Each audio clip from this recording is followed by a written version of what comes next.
Mexico, September 26, 2014, 43 lively students vanished into thin air, leaving behind a trail of questions and a world gripped by a baffling mystery. They were on a mission for change, but on this day their dreams collided with a nightmare's fate. The shadows of that night hide secrets and deceptions and tales of a conspiracy that reached deep into the very core of power and corruption. As we dive deeper, be prepared to confront unsettling truths and unanswered questions. What happened to these 43 students is really a mystery, but more than anything, it's one of the biggest tragedies I've ever heard about. Trigger warning, and if you want to hear the rest of the story, stick around or click the link in the bio. The Ayotzipa Rural Teacher College, or it's called the Escuela Normal Rural. I'm going to avoid saying the name of it too much because it'll just trip up the podcast. So just from the rest of the podcast, it's called the Normal or Rural School. And we're going to explain what that is. It's an institution with its roots deeply embedded in the social and political fabric of Mexico. I just want to acknowledge that it is the 9-year anniversary of this tragedy today. So thoughts to the families of the people that perished in this tragedy. So the Rural Teachers College is one of the few remaining Normales Rurals, or the Normalista School. It's a network of rural teachers training colleges, as I mentioned, that were established to shape the future of kind of young Greta Thunberg types, people that want to protest and people that want to fight for things that are right. They were established after the Mexican Revolution with the aim of transforming and democratizing education. So in the kind of impoverished and marginalized communities, they felt like the education system left them completely behind. This was like an FU school to the system, which is cool. So the students, or the Normalistas, were recognized for their activism and unwavering commitment to societal transformation. So they weren't just learning to be teachers, they were also learning to, or being ingrained to be able to spread their message of justice. So they were at the forefront of a lot of movements in Mexico, and when it came to education and social inequalities, often clashing with government authorities over perceived policy, things that were they perceived as detrimental to public education or social justice. And these schools faced a lot of attempts for closure. The socio-political ambience of the state housing Iguala, I think it's Guerrero, had been a kind of crucible area in political dissent. There's a lot of social disparity, a lot of violence, and the situation is exacerbated by the presence of cartels and also corrupt political officials. We're going to get into the actual tragedy of the Normalistas. So it starts early in the evening of September 26, 2014, and 100 students from the school prepared to leave their campus. It was located in the small town of Tixla, and the air was a mix of anticipation, resolve, and excitement. People were excited. This is what they live for. And especially at that young age, it can be very ideological. So their mission was to travel to Iguala, commandeer buses, which was a practice that's actually tolerated and used by the students to attend protests and advocate for the cause. Another thing that happened too is that they were also, to get back and forth to town, they would hijack these buses, so to speak, and it was just allowed. It was partially because they had some issues, I think, with the contracts with the busing companies, and how it ended up coming to be exactly, I'm not 100% sure, but it was not unheard of. These guys would just be like, hey, we want to go in and see a movie, and they're going to blockade a road and just tell the bus driver, nope, you're not going to town, you're taking us here. And everybody just went along with it as a normal routine type of thing. The students organized themselves efficiently. They didn't just go at this ad hoc. They had some strategies. They journeyed into Iguala, and it took about 2 hours. And the students kind of basically used hitchhiking, taking the buses, and whatever way they could find to get there. So the sun begins to set, and the students start becoming filled with this real excitement, sense of determination and purpose. So as the students arrive in the city of Iguala, the atmosphere was excitement, intense, and at the heart of the city, the students start to recongregate because they traveled in separately in groups. And They're organizing and splitting into groups, going to head off in different directions. And they're also, some of them are tasked with getting the buses. So they go around trying to commandeer the buses in the city. And they just note they don't really do this with violence because the bus drivers know the system. So they go along with this. So the tension around the city is growing as they do start commandeering the buses. So the normalistas explain their intentions to the occupants, and all the students are storming these buses, completely unaware that would cause tragedy. And right at around 9:30 p.m., the atmosphere already being tense and full of excitement, all of a sudden, the commandeered buses find their paths intercepted by flashing lights of local police vehicles. So all of a sudden, the students find themselves caught up by the police, not quite understanding what's going on, and the situation begins to escalate. Rather than being tolerated tonight, this behavior, the police decide to tell the students to start getting out of the bus at gunpoint. They're ordered, like they're facing these floodlights from the police. They're ordered out of the bus into the lights. They're told, some of them are told to lay on the ground. They're terrified. Nobody really knows what's going on. This certainly wasn't in their plans. In the chaos, because we're talking like 100 people altogether, of everyone coming out, all of a sudden shots ring out. There's a deafening roar of gunshots, start automatic gunfire just erupting in the streets. The students start scrambling in every single direction. Completely dispersed from that location. Nobody's really sure what went on, or people got hit, or people were actually shot at this point. So this confrontation at 9:30 p.m. set the groundwork for the tragedy that would unfold. Exactly what happened during the confrontation is unclear to this day for some really sketchy reasons, and we're going to get into that as we dive deeper into the story. If you're still with us, I just want to say thank you. If you want to consider clicking follow if you do like this, if you're listening on Spotify or Apple or a place like that, would love a rating. We'll continue. So in the midst of this chaos and confrontation, like I said, people are scrambled out in every single direction. In the streets of Iguala, a young normalista finds himself in the line of fire. He was one of the people that we find out first who was shot during that confrontation. So he has his life completely snuffed out, but nobody is aware of it at the time. So during the crazy confrontation that just went down, as everyone kind of scrambles off, one group finds one of their friends, or normalistas, who ended up being shot by the police, and he is dead on the ground.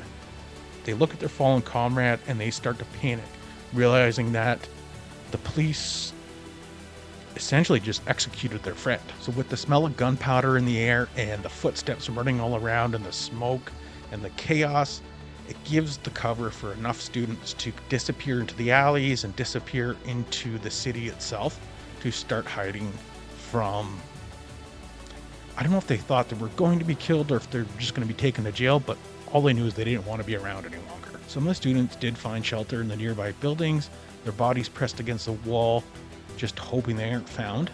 They do see some of their friends start being apprehended by the police, being dragged into vehicles.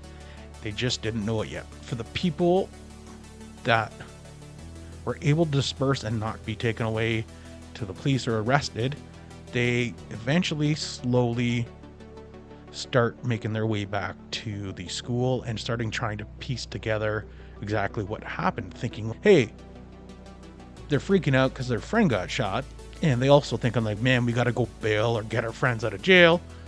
So there's this fog of uncertainty that starts hanging over the entire city as the students start to regroup. Like I said, so many questions. The college ends up becoming a sanctuary for the students who returned and for their families to gather. Families begin to descend into the school. Every time a car drives in, every time they hear somebody walking up to the school, they're thinking like, okay, it's our kid returning. And when I say kid, I say like 19, 20-year-olds. They're kids. And yeah, so it's just this agony I can't imagine. Right away, the families start organizing and they start searching for their missed ones. And they start forming search parties. They start spreading out across Iguala and the surrounding areas. I'm sure at this point they figure, like, we're just going to end up reconnecting with them. But maybe they're, like I said, jail, at a bar. Who knows? So this threw the families obviously into chaos. I couldn't imagine what they were going through. And there were so many different stories coming in. Some of the reports, and rightfully, was somebody dead? Was somebody not? How many people were injured? How many people weren't? And one thing they find that happens all of a sudden is they're stonewalled by the police, so they have no answers. They just aren't talking to the families at this point, and you can imagine that would start to plant the idea that there's something else going on. And that would happen to be just the case, as we're going to get into. So during the disappearance, during that night, at some point, the families start to realize that there's no sign of 43 of the 100 students, and start to slowly realize, like, they're not in jail, they're nowhere to be found. You have a police shooting, you have the police being absolutely silent to the families, not telling them what happened. They start to realize that the chances that their loved ones are coming home is pretty much nil at this point, unfortunately. And the days turn into weeks, and no word and no sign of the 43. Completely disappeared off the face of the earth. I can't believe it. Weeks after the disappearance, still no answers.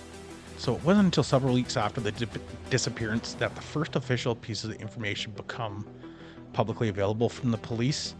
And all it did was raise even more doubts at the time, and even more tragedy. And we're going to get into that.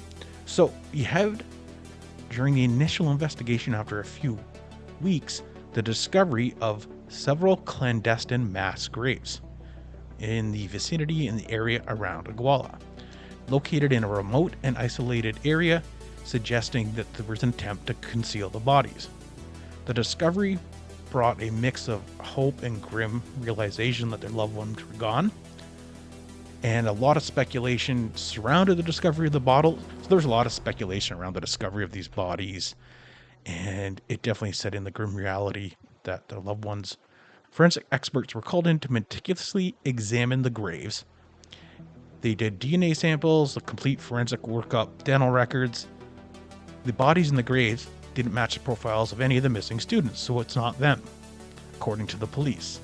So the family went through probably, like, what a roller coaster. That's all I'll say. It's just terrible.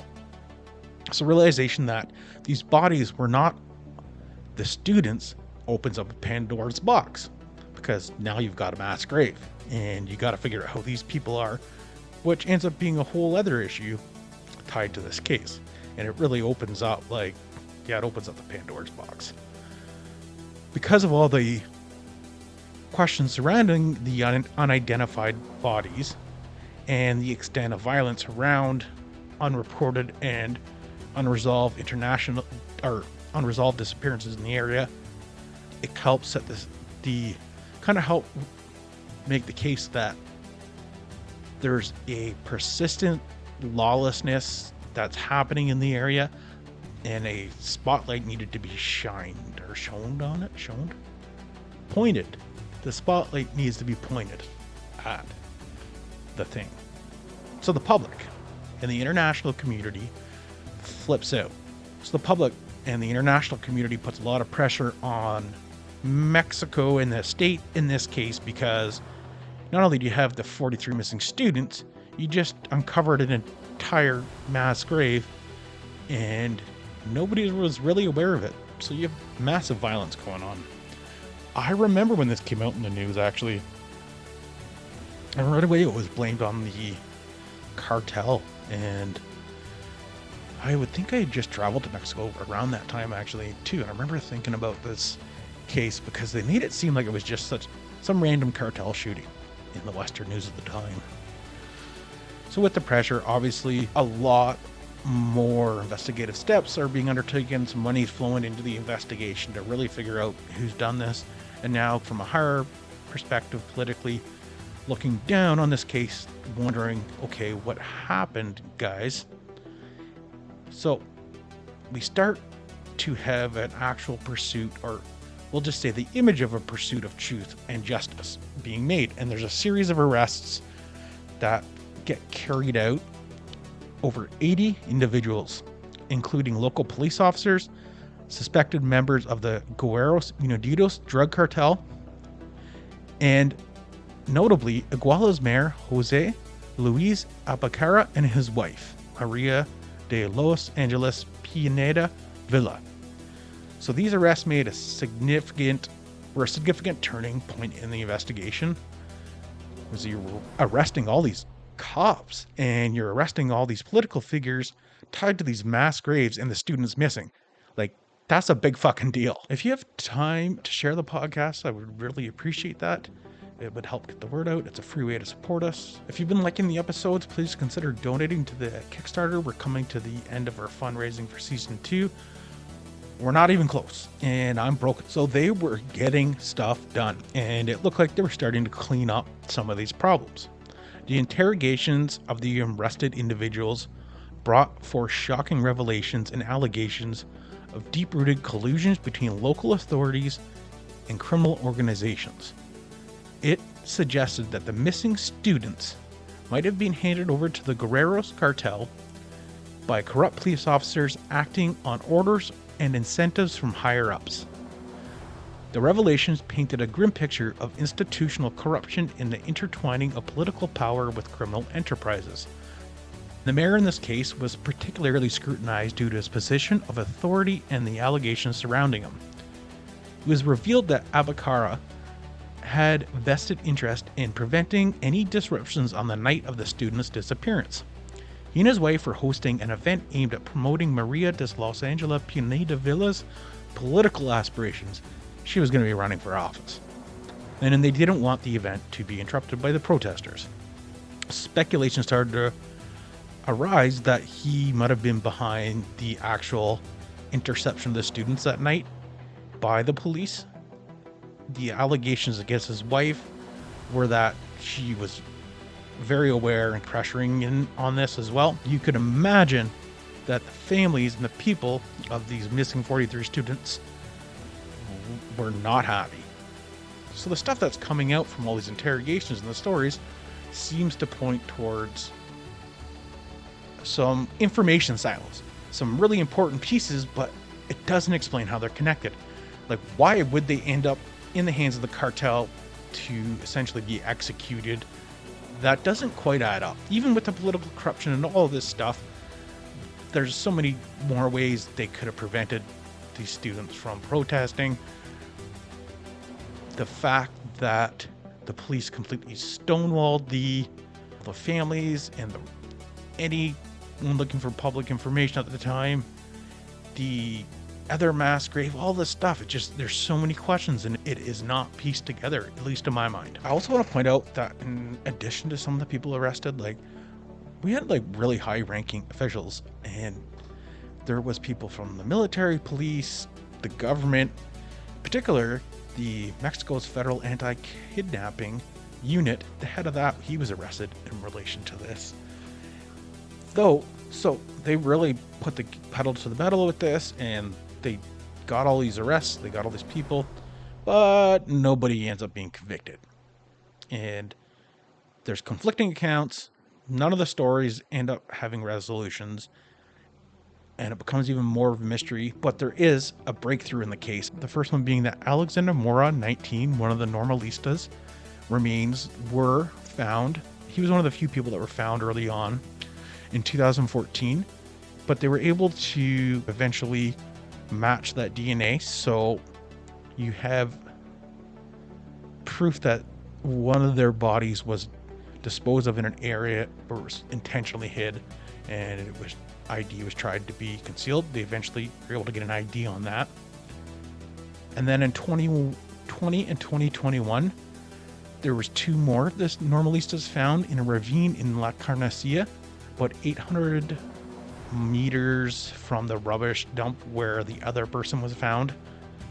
The identifications of these 3 students, I'll let the families have a little bit of closure, because realistically the chances that the other 40 are alive is almost zero.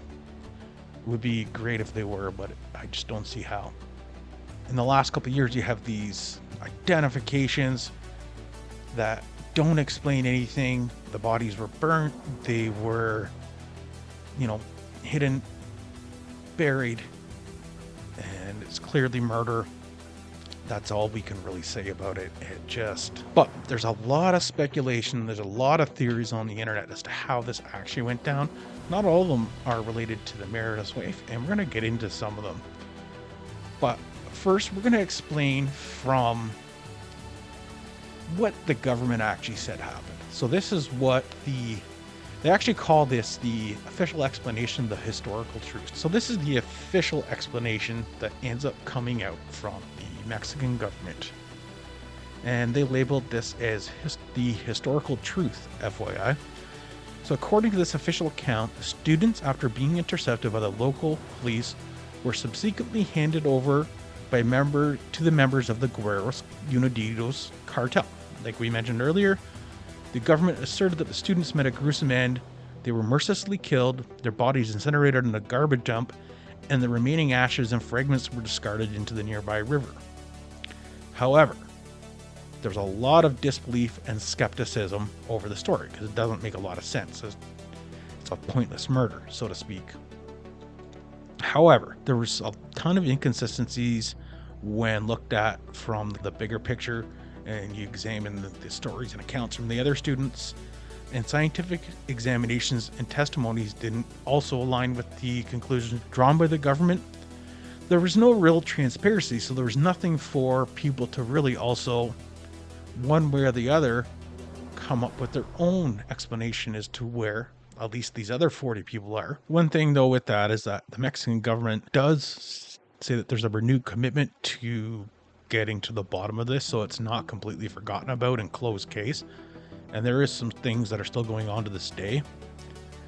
And I really hope we do get some answers. I want to examine with you through the investigation a lot of the theories that came out, and in hopes to get your take on it as well, because I really can't piece this one together. And I've dug through what I can, and there's these blank spots that happened during that night, and it's so hard to understand how or why in this case, like why did this result in the execution of 43 young people. The main one being that we've covered is the political corruption theory, and that involves the mayor trying to prevent his wife's political gathering from being disrupted.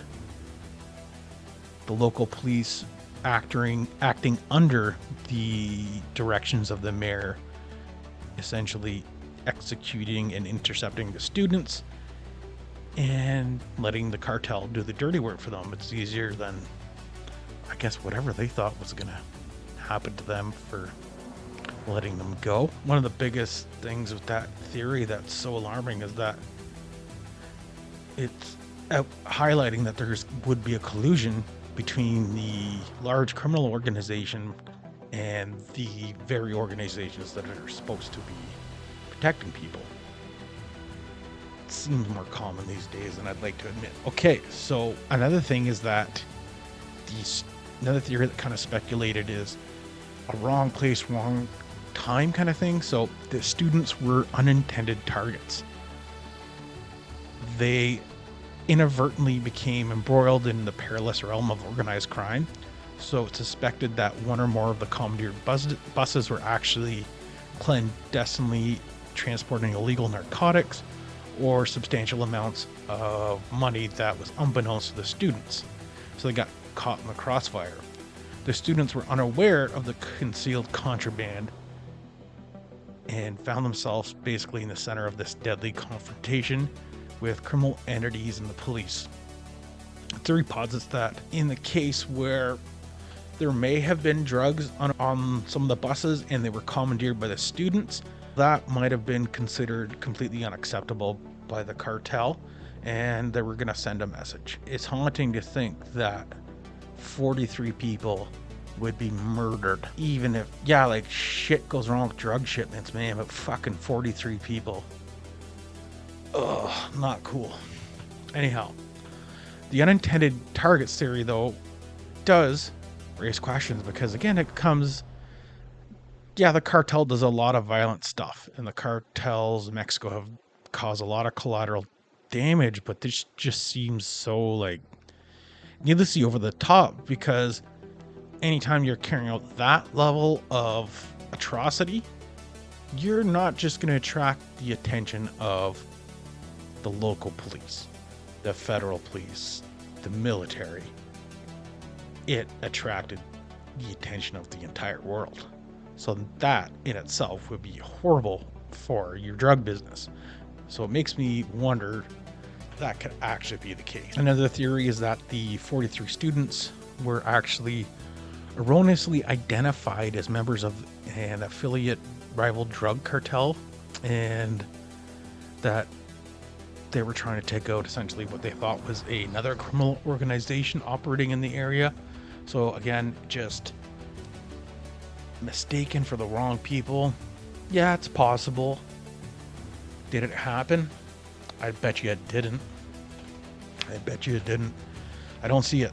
The level of violence is too much in this case, unless believed. So the mistaken identity theory is basically that there is rival drug gangs operating in the area, and there might have been some kind of, as I mentioned, the police aren't the police here. The police were corrupt and tied to this, no doubt, to this cartel. So when they're intercepted, there could have been like, hey, these are not they're not thinking normalistas, they're thinking rival drug runners. And like a lot of crimes, maybe one or two people with the wrong ID get killed, and then unfortunately the rest of the group are witnesses to the illegal activity, and these psychopaths erase their lives. Yeah, it's possible. It's possible, but I don't know if it's the case though. To me, to think of 43 lives being erased like that, and that cold-blooded, because it's not like, when I say 43, I think of, okay, blowing up a bus, like they were individually executed.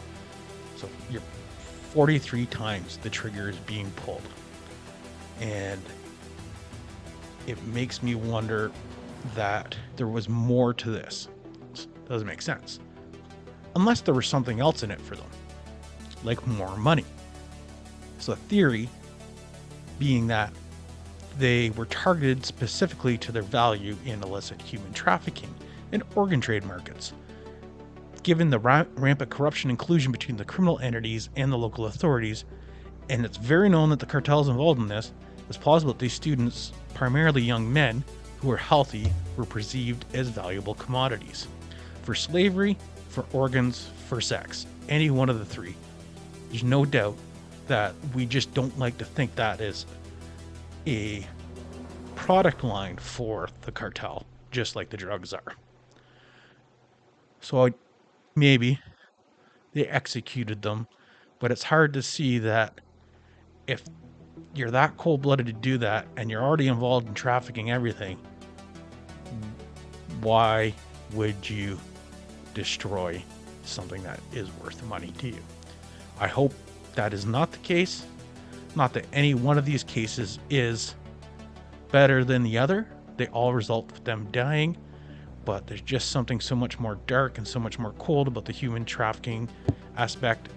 One thing that goes against this theory, though, is that there has been the 3 bodies found. You could take that one way or the other. Regardless, I think regardless of what happened, likely not gonna know that level of answer in our lifetime. I would be very surprised if we did.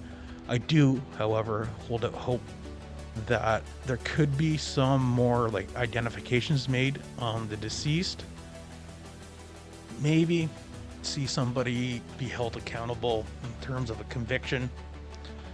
It blows my mind how I think this, of all the stories I've done, this one feels like this biggest hole in the middle. But to me, the real story is that it happened in the first place.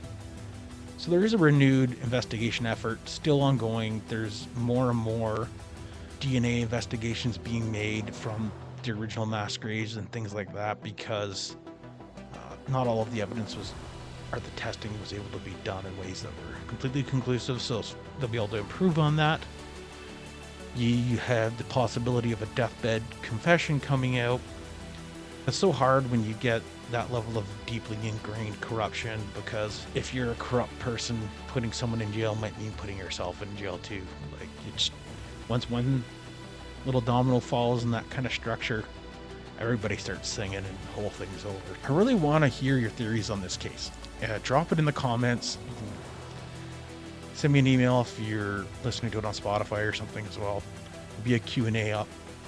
I really want to hear some theories on this. We're going to be back again next week with that radioactive story as promised. I'm sorry it's taking longer than expected. Thank you again for joining us. Thank you.